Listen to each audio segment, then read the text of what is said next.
Hello, I'm Elise Vance, the author of the channel Borrowed Lives, and I offer you fascinating stories. Like and subscribe to my channel.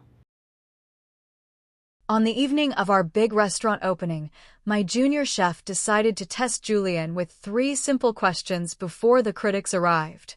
I thought he'd pass with flying colors. I never expected him to get the very first one wrong.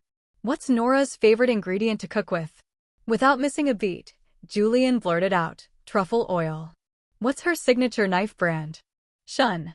An awkward silence fell over the prep kitchen. Everyone exchanged nervous glances. He was wrong on both counts. Then came the final question. What year did Nora win her first International Culinary Award? Everyone relaxed, assuming there was no way he could mess this up. After all, we had been business and romantic partners for a decade. 2016, Julian said with absolute conviction. I designed a custom engraved copper sauté pan as a congratulations gift for her that year. I'm 100% sure. My gaze drifted to Elena, my sous chef, who was standing nearby in a dusty lavender apron, holding a polished copper sauté pan. She bit her lip, whispering to Julian in a tense, hushed voice, Nora won in 2015. I was the one who received the Young Chef Award in 2016. In that split second, everything clicked. The last lingering doubt in my heart vanished. I let out a cold, quiet laugh, looked down at my phone, and texted my investors. Pull the funding and cancel tonight's grand opening. I'm pulling out of the partnership. The kitchen became so quiet you could hear a pin drop. My bad, I mixed up the dates. It was 2015, Julian corrected himself coldly, acting as if it was no big deal. Elena quickly forced a tight smile to break the tension. Nora, Julian's just been under insane pressure with the press launch lately. It's completely normal to get mixed up. Don't cause a scene. All the VIP guests and food critics are already waiting in the dining room. Instantly, the line cooks chimed in, trying to smooth things over. Yeah, chef, it's our big launch night. Don't let a minor slip of the tongue ruin the entire opening. I thought I might be overreacting, but only I knew how much Julian had changed. Years ago, if I so much as sighed in frustration, he would panic, doing whatever it took, bringing me rare espresso beans or cracking foolish jokes, just to see me smile. But now his eyes were fixed on my sous chef, unable to look away. Fine, let's keep moving, I said.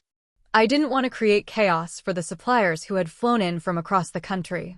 I followed the night's schedule and let Julian guide me toward the main dining hall. As he placed a hand on my waist, he chuckled and said, Have you been eating heavy staff meals lately? You definitely feel heavier than 115 pounds. 115 pounds, that was Elena's weight. He had just praised her fitness on her social media story yesterday. Have you been holding someone who weighs 115 pounds lately? I asked casually. Julian stiffened. He quickly shook his head. Of course not. Don't be paranoid. Right then, Elena jumped in, eager to clarify. Oh, actually I'm 125 pounds now, so it's definitely not me. I looked down, hiding my scoff. Guilty people always scream the loudest. But I didn't call them out. I wanted to see how long they could maintain this pathetic charade. Inside the small delivery van taking us to the secondary banquet site, Elena insisted on squeezing in between Julian and me. You don't mind, do you, Nora? The other staff vans are completely packed. Let's just squeeze together. I didn't say a word the entire ride. Elena chatted continuously, looking far more excited than the head chef, and Julian answered her every word. It made me feel like an outsider at my own flagship launch. As we turned a corner, Elena tapped Julian's arm. Julian, I'm dying for those artisanal saffron pastries from that bakery on the north side. Sure, I'll go grab some for you. With that, Julian turned the wheel, taking a sharp turn in the exact opposite direction of the banquet hall. My brows furrowed. Julian, stop. We don't have time. That bakery is 7 miles away. Service starts in 45 minutes. We're going to be late. He glared at me through the mirror. It's barely a detour. Buying pastries takes 2 minutes. You're just being petty because of those trivia questions earlier. I bit my lips so hard I tasted copper, clenching my fists to keep from showing emotion. When he forgot my career milestone and I stayed quiet, I was ruining the mood. But when Elena wanted pastries from across town, it was just a minor detour. Fine. If he wasn't in a hurry for his own career, neither was I. After all, I had no intention of opening this venture with him anymore. My phone buzzed, a text from my primary investor. Nora, the executive car is parked at the loading dock. We're ready whenever you give the word. I have no sweet tooth, so I stood near the bakery entrance, watching them through the window. The baker was exceptionally friendly and offered Elena a sample of their new seasonal tart. Haven't seen you two in a while. You look so formal today. Heading to an industry gala. Elena blushed, pointing a manicured finger toward me. Oh no. It's my head chef's big restaurant opening tonight. I'm her sous chef. The baker's smile froze. He looked back and forth between the three of us, his expression turning deeply uncomfortable. Oh, my mistake, he apologized awkwardly. You two come in for morning coffee and pastries so often. I just assumed you were a couple. I didn't realize there was a third party. The third party he was referring to was, without a doubt, me. I waited for Julian to speak up and clarify, but he didn't. He didn't care at all. Instead, he bought every single flavor they had, walking out with 3 massive bakery bags. I made one passing remark. Don't waste food if you can't finish it. And just like that, Elena burst into tears. Nora, I know this isn't about the pastries, she sobbed, sounding exceedingly fragile. You're just upset because Julian spent money on me. I'm so sorry. She shakily pulled $200 bills from her wallet and tried to force them into my hand. That was the final straw for Julian's patience. His jaw tightened, and he looked at me with pure disgust. Nora, do you have any sense of the bigger picture? It's our opening night, and you're choosing right now to throw a temper tantrum? Elena is your sous chef. It's completely normal for me to buy her a treat. Normal. I looked at her. I wanted to laugh. The designer coat on her shoulders, the luxury watch on her wrist, the high-end kitchen knives in her bag, Julian had bought every single one of them. Meanwhile, in our 10 years together, the most expensive gift I had ever received from him was a generic kitchen timer. Even the tailored chef jacket I was wearing tonight was something I paid for out of my own pocket. I had never asked Julian for a single cent. I used to think that by not caring about his money, I would gain his genuine, undivided loyalty. How naive. In the end, I got neither. Julian, don't blame Nora, Elena pleaded, playing the martyr. It's her first time opening a flagship restaurant, so she's probably just stressed. Please don't fight because of me. You know how hard my family's financial collapse was, and all I want is for this venue to succeed. I stared at Elena. In that moment, my heart felt completely hollowed out. The year her family lost everything, she couldn't even afford rent. I was the one who let her stay on my couch, cooked her meals, paid her bills, and helped her rebuild her life. I never expected her to stab me in the back like this. Yeah, whatever you say, I murmured, pulling myself out of my memories. Back in the van, silence fell over us, but it didn't last long because Elena grew thirsty. Julian, these pastries are kind of dry. I really need an iced matcha latte. Her voice trailed off, her eyes darting to my face to gauge my reaction, but my expression remained blank. Julian hesitated for a second. Elena, we are running extremely late. But he quickly pivoted. If you're thirsty, let's grab one fast. Just then, Julian's phone started ringing off the hook. Julian, where the hell are you? The critics and investors are all seated. We're just waiting on you and Nora. Julian ignored the calls, hit the gas, and sped toward the nearest coffee shop. When he and Elena returned to the vehicle, there was a dark red mark on Julian's neck. Noticing my stare, panic flashed through his eyes, and he quickly covered it with his collar. Bugs around here are crazy tonight. Elena blushed and nodded. Yeah, Nora, the mosquitoes near the patio are terrible. You don't think it's something else, do you? I shook my head. Must be a very desperate insect biting people so brazenly. Their faces instantly turned pale. Excuse me, I need a quick breath of fresh air, Julian muttered, stepping out of the van. A few yards away, looking anxious, he whispered to Elena, do you think she knows? Elena took a slow sip of her drink. No way. She's too dedicated to you. Even if she suspects something, she'll forgive you. I know her. She's soft-hearted. Years ago, when I failed my practical exams, she skipped her own shifts just to coach me. I didn't want to hurt her either, but I fell for you. Her sweet words were too much for Julian. A flush spread all the way down his neck. I watched them through the tinted window. Their silhouettes in the evening light looked sickeningly intimate. The two people I had supported most in this industry had betrayed me the deepest. I had spent years accommodating them. It was time to wake up. I pulled out my phone and called the managing partner of the Sterling Hospitality Group, my family's private investment firm. Hi, Marcus. You asked me what I wanted as my milestone gift, right? I want you to terminate Elena's contract with the group effective immediately. Because of her poor academic record, Elena couldn't land a placement at any major restaurant after culinary school. I practically begged my family to use their influence to get her a junior line position. In just 3 years, she went from a prep assistant to a junior sous chef, her salary tripling. I paved every single step of her career. But to protect her pride, I kept my family's ownership of the group a secret, letting her believe she had achieved it all on her own merit. Now it was time to take back what was mine. When Julian got back into the van, perhaps out of guilt, he handed me a cup of black coffee. I grabbed this while waiting for the matcha. I know you hate sweet drinks. I didn't take it. He shook the cup, getting annoyed. Take it. We don't have time for this. I ignored him completely. Are you seriously still throwing a fit over some pastries and matcha? She's your sous chef. Are you even human, being this jealous of her? Julian was always so incredibly harsh with me. He would never dream of speaking to Elena like this. Nora, I've been exhausted for weeks organizing this launch. Can you please grow up? Don't make me deal with your attitude on our big night. I nodded, swallowing my pride. Thank you. My voice was polite, cold, and distant, but it seemed to reassure Julian. He relaxed, turned on the radio, and chatted with Elena all the way to the venue. He didn't notice the sleek black executive sedan parked near the side entrance of the restaurant. He should have recognized the license plate. It belonged to my family's firm. But his eyes were only on Elena, who had just tripped over her apron strings. Elena, are you okay? Elena pouted, looking pitiful. This uniform is too long. I tripped.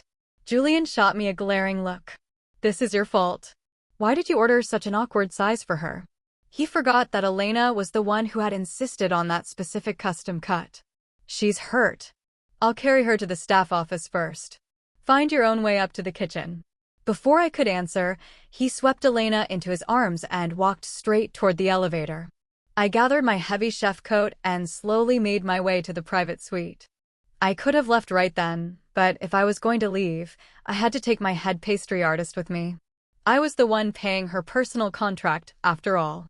When I finally pushed the door open, the scene inside shocked me. The renowned pastry consultant I had booked 2 years in advance was currently being berated by Julian like a novice line cook. She looked like she was on the verge of tears. Perfect timing, Julian said, slamming a set of recipe files onto the counter. Elena said you gave the kitchen a different prep list. You saved the premium organic ingredients for yourself and left her team with cheap substitutes. I stared at them, speechless. What kind of drama was this now? Elena wiped her eyes, fake apologizing. I'm sorry, Nora. I shouldn't have said anything. I didn't mean to steal your spotlight. I'll just go wash my hands. I can just work the basic line tonight. Really? I scoffed. I had never told the consultant to do that, and I would never do something so unprofessional. But Julian didn't believe me. He thought I was just sabotaging her out of spite. Nora, this passive-aggressive behavior is getting pathetic. Do you really think playing these games is going to make me beg for your forgiveness? I shook my head. I don't need you to beg. What is up with your attitude? Just because I bought Elena a treat, you do this? You made her cry. You need to apologize to her right now. Why should I apologize for something I didn't do? Frustrated, Julian grabbed my shoulders. His grip was tight enough to leave a mark. Nora, I don't have time for your games. Service starts in 30 minutes. Apologize now, or I'm calling off this partnership. I smiled for the first time today. A real, calm smile spread across my face. Julian still thought he could threaten me with the loss of this restaurant. He had no idea I didn't care anymore. Okay. My nonchalant response pissed him off even more. He was about to yell when Elena quickly stopped him. Julian, please don't. It's our opening night. It's all my fault. Go down to the dining room and greet the VIP guests. I'll handle things here. Julian hesitated, then nodded before leaving. He gave me one last disappointed look. Why can't you be more mature like Elena? As soon as the door closed, I turned to my pastry artist and whispered a few words. She immediately started packing up her specialized equipment. Elena, thinking we were just transferring to another prep station, waved her hand dismissively. Whatever. I don't care. Let her prepare her station first. The pastry artist just rolled her eyes at Elena's delusion. 40 minutes later, the grand dining hall was filled with soft jazz and clinking champagne glasses. The host gave a glowing opening speech, then looked toward the main kitchen doors with excitement. And now, ladies and gentlemen, please welcome our visionary executive head chef. Under the spotlight, Julian nervously adjusted his jacket collar. A bead of sweat rolled down his temple as he pictured our joint success. 3, 2, 1. The double doors swung open, but there was no one there. The host gasped, looking at Julian's back, and whispered, Where? Where's the head chef? Julian spun around. The hallway was completely empty. In that moment, sheer panic set in. For 2 full seconds, Julian did nothing. He stood beneath the archway with his hand half raised, smiling at an empty doorway as if sheer willpower could magically make me appear. Then the murmurs began. Where is Nora? Is this part of the grand opening? Julian turned toward the host. She's just finishing up in the prep area. Give her a minute. From the back seat of my family's luxury sedan, I watched through the pastry artist's phone. She had left one small camera tucked inside the tasting stand before we walked out. Elena stood near the front row in her dusty lavender apron, one hand pressed to her chest. She looked pale, but not guilty enough for my taste. One investor whispered, she probably got overwhelmed. Another laughed nervously. Nora wouldn't really pull out like this. Julian called my phone. My phone lit up beside me. I declined. His face stiffened. Then he texted, Stop being childish. The investors are all watching. I turned the phone face down. Downstairs, Julian forced a laugh. She's just throwing a little pre-show tantrum. My uncle Vance went very still. My father's hand tightened around the door handle. I gently touched his sleeve. Not yet. Julian looked toward the hallway again. No head chef. No footsteps. No soft-hearted Nora rushing back because she felt guilty for making people uncomfortable. Then the main dining room projector screen turned black. A heavy hush fell across the guests. Julian's head snapped up. My face appeared on the giant screen. Still in the chef's coat. Hair untouched. No tears running down my face. I looked straight into the camera. Before anyone asks where the head chef is, maybe the partner should explain why he remembered my sous chef better than me. The entire room froze. Elena took one step back. Nora, Julian muttered aloud, don't do this. Too late. I had done far too little for 10 years. The first clip played the kitchen prep area, my sous chef's voice. What's Nora's favorite ingredient? Julian, confident and casual, truffle oil. Then the screen showed Elena's personal pantry logs from that morning. Truffle oil, ordered extra for station 2. What's her signature knife brand? Shun. The camera cut to Elena unwrapping a brand new set of Shun knives. Then my message to the equipment supplier appeared beside it. Nora's preferred kit, custom Damascus steel. Avoid Shun. The final question played. What year did Nora win her first International Culinary Award? Julian smiled in the recording. 2016. I designed a custom copper sauté pan as a gift that year. I'm 100% sure. Then came Elena's tiny voice. Nora won in 2015. I was the one who received the Young Chef Award in 2016. The camera zoomed in on Elena's station, the polished copper pan shining under the lights. My voice came from the screen, calm enough to cut glass. He remembered the gift. He only forgot which woman he gave it to. Someone gasped. Elena covered her mouth. That's not fair. It was an honest mistake. The next clip answered for her. Julian carrying me toward the transport van. Have you been eating heavy staff meals lately? You definitely feel heavier than 115 pounds.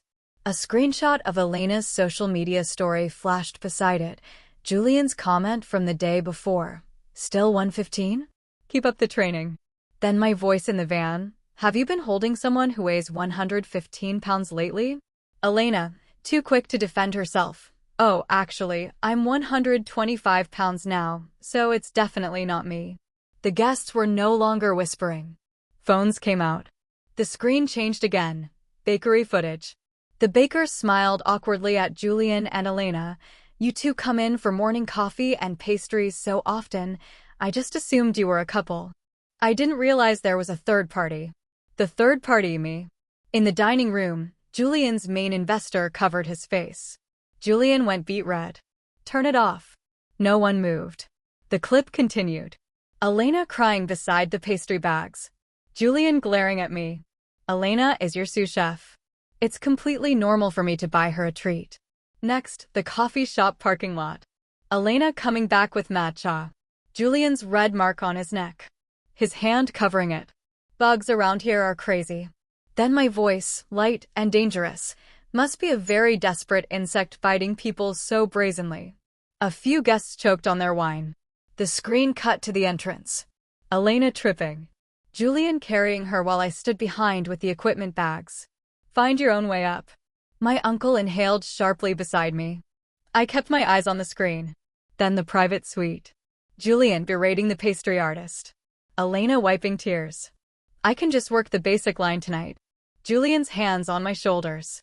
The fabric of my jacket wrinkling under his grip. Apologize now, or I'm calling off this partnership. On the screen, I smiled okay. The dining room was dead silent. My video returned to the screen. You told me not to ruin the launch. I didn't. I just removed the only fake part of this restaurant. The host slowly lowered his microphone. Julian finally moved. Nora, enough. Come out here and we'll talk privately. Privately. Men love that word when their public lies start bleeding into the light. I leaned closer to the camera. No. You had all evening to stand up for me in public. You chose Elena every time. Elena started crying soft, breathy, practiced. Nora, how could you humiliate me like this? I'm your sous chef, your friend. Perfect timing. The screen shifted to the official personnel registry of Sterling Hospitality Group. Elena's staff profile, title progression, and compensation tier. Then old internal emails appeared. Please consider Elena for the entry prep position. She struggled after school, but she's hardworking. Don't mention I asked. Can we move Elena onto the junior sous chef track? I'll cover her advanced training costs personally. Please do not tell her my family owns the group. She needs to feel she earned this. Elena's tears instantly stopped. When Elena couldn't land a single kitchen job, I begged my family to open a door for her. I hid my family's name so she could hold her head high. I built the ladder you climbed. I just never expected you to use it to reach my partner. The profile updated live across the screen. Prep assistant, $35,000, dash, junior sous chef, $120,000.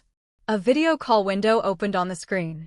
Marcus, the managing partner, appeared, looking immaculate and stern. Elena's employment with Sterling Hospitality Group has been terminated effective immediately. Her access credentials, corporate accounts, and kitchen privileges are revoked. An internal audit has begun reviewing expense claims and unauthorized use of company funds. Elena stumbled backward. No. Marcus, wait. Nora, you can't do this. Marcus did not blink. Security is already on site. The window went black. That was when Elena truly understood. Not the partner, not the pastries. The career she thought she had earned on merit had just locked behind her forever.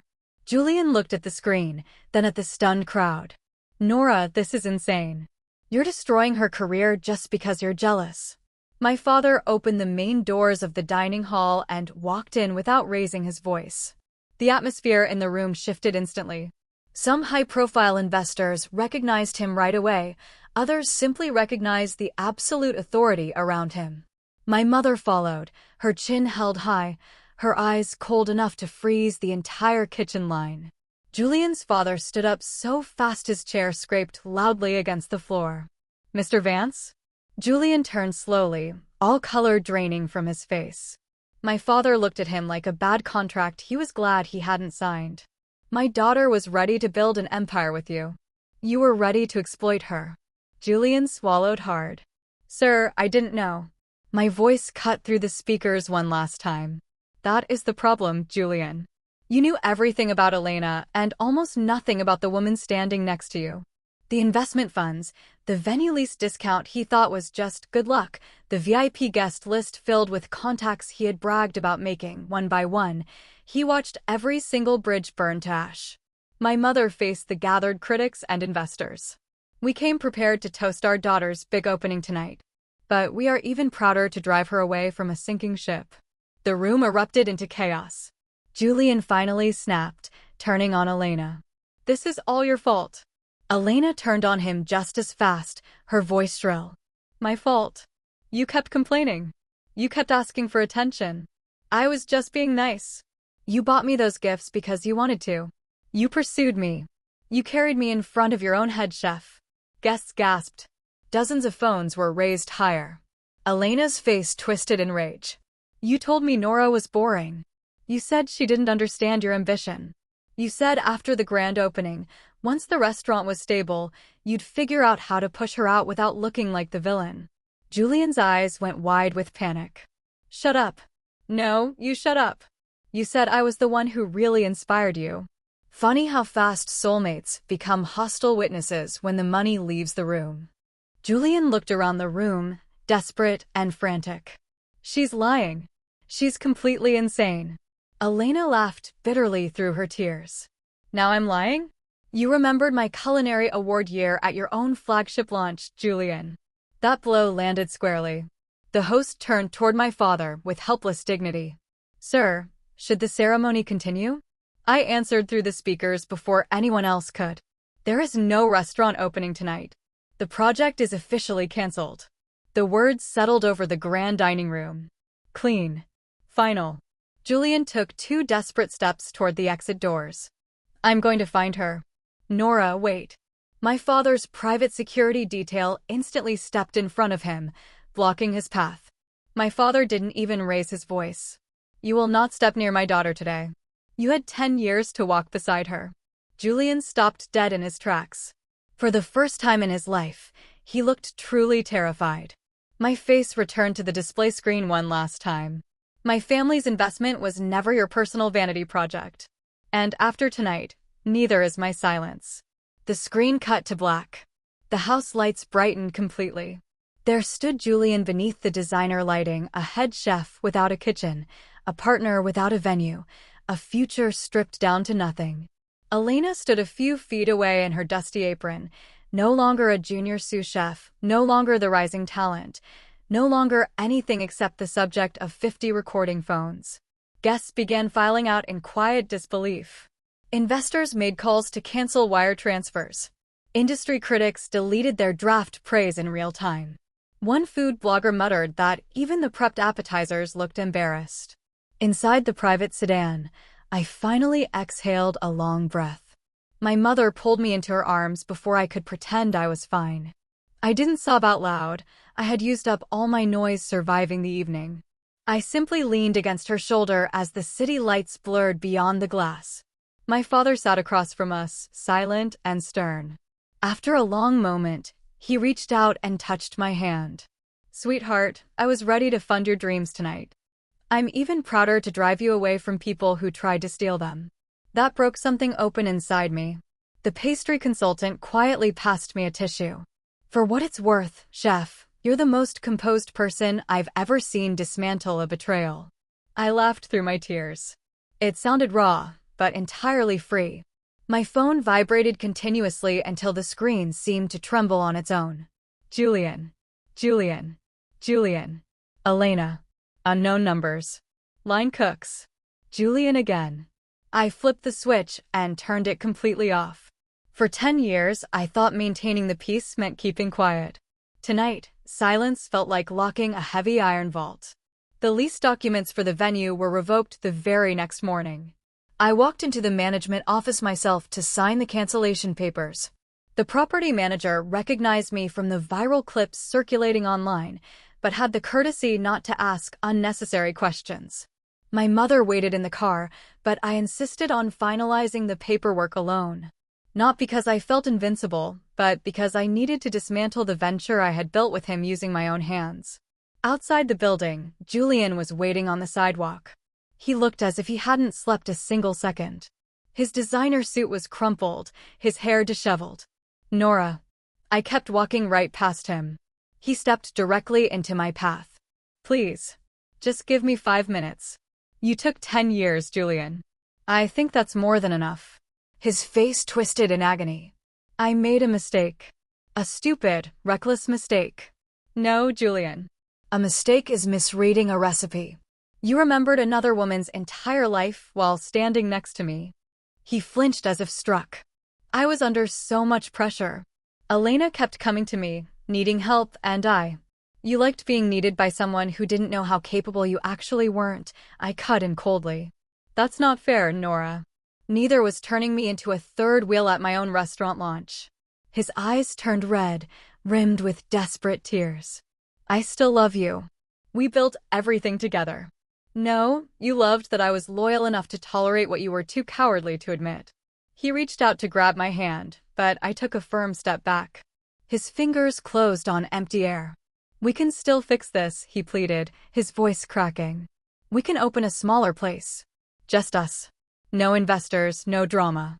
There is no us anymore, Julian. Nora, 10 years. You're really throwing 10 years away. I'm not throwing 10 years away, I said quietly. I'm burying the version of myself who believed being chosen mattered more than being respected. He stared at me as if he didn't recognize the woman standing before him. Good. That woman had vanished the moment the kitchen doors opened. Right then, Elena emerged from around the corner. Of course she did. No makeup, messy hair, holding her phone like a weapon that had run completely out of battery. Nora, please. Elena begged. Julian spun around, glaring at her. Why are you here? Elena ignored him, her eyes fixed on me. You know how hard I worked for that job. You can't just ruin my career. I gave you that career, I reminded her calmly. And taking it back hurt a lot less than watching you try to take my life's work. Her lips trembled. I made one mistake. No, Elena. You made a habit. I just finally saw the full menu. She burst into real tears, then panicked, ugly tears. You were my best friend. You helped me when I had nothing. Which is why you knew exactly where to strike. Julian turned on her, snapping furiously. Stop playing the victim, Elena. You told me she'd forgive us. You said she was too soft to walk away. Elena rounded on him, her expression turning venomous. Because you promised me you'd leave her. You bought me the watch, the knives, the coat. You asked for them. And you loved feeling like the big savior giving them to me. Passers-by on the sidewalk slowed down, pulling out their phones. Julian noticed the crowd and tried to shrink away. You're ruining both of us, he muttered under his breath. Elena laughed bitterly. Both of us? I lost my job, my reputation, my entire future. You lost your job because you turned my venture into your private playground, I said, stepping between them. And now you two can have each other. I walked past them toward my mother's waiting car. Julian called out my name one last time. Nora, I would have married you. I would have built this restaurant for you. I paused at the car door and looked back. I know. That was the real problem. His face completely collapsed. I got into the vehicle and the driver pulled away smoothly. Through the tinted glass, I watched Julian and Elena still screaming at each other on the sidewalk under the harsh morning sun. Yesterday, they thought they were clever. Today, surrounded by strangers taking videos, they just looked cheap. The fallout was absolute. Within a week, the video of the opening night had millions of views. The culinary world was small, and word traveled fast. No respectable group would hire Elena, and no investor would put a single dollar behind Julian. The Honey Lavender Bakery even released a public apology, though their business skyrocketed because people kept ordering pastries with notes that read "tastes like betrayal." 2 weeks later, I stood on stage at the Sterling Hospitality Group annual forum, wearing a sharp white tailored suit. No chef jacket, no apron, no compromises. When I spoke to the audience of industry leaders, I didn't talk about revenge. I talked about self-worth. I used to think success meant building something with the person you love, I told the crowd. Now I know the greatest success is having the courage to walk away when that person decides to build a lie instead. The applause that followed was deafening. Julian lost his kitchen. Elena lost her career. And I finally gained my freedom.